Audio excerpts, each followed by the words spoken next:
Hello, I'm Dr. Karyn Staples, physical therapist at ProHealth Physical Therapy and Pilates Studio in Peachtree City, Georgia, and a Polestar Pilates educator. I'm joined here today by my friend Alix Sorel from Lafayette, Louisiana, Integrated Physical Therapy. We're going to show some modifications to some mat exercises for a second trimester client. Alix, go ahead and come into a tall kneeling position. We'll go ahead and face towards this wall.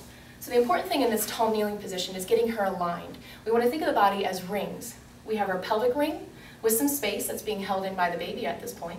Then we have the lower part of the rib cage, and then we have the top component of the rib cage with the shoulder girdle. We want to keep all of those rings stacked as best as we can. So as she's in this tall kneeling position, we're keeping those legs in two long parallel lines, having that energy between the legs. She's anchoring down through the knees, reaching up through the crown of the head. So we're going to start first with the 100. So Elise, go ahead and start moving those arms front to back.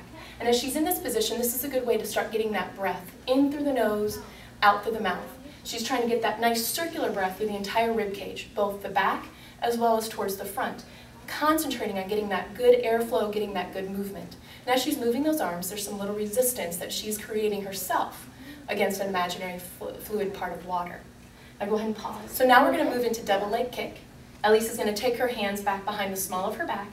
And did you notice when her hands come, the tendency is to allow that pelvis to rock forward and increase that curve in the lumbar spine. So we're going to keep that good connection, lifting up through the front of the body, reaching down through the back of the body. From here, she's going to lengthen those arms down. Oh, hold on one moment. She's going to turn her head towards the camera.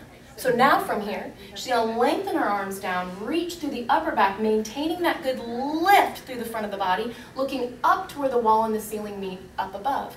She's going to allow her arms to bend, come back to that neutral position, stacking her rings again, turning her head to the other side. Inhale as she reaches the arms, lifting, getting that good upper back, keeping this good lift through the front of the body. Bending her arms, coming on back, and looking back to the camera. The last variation we're going to show today is swimming. She can bring her arms straight out in front of her.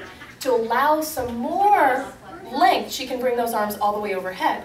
So we're going to keep those arms out in front of her. Again, keeping that good lift. We have a longer lever in front. She's going to start moving those arms quickly, adding that breath, inhaling and exhaling, getting that good reach.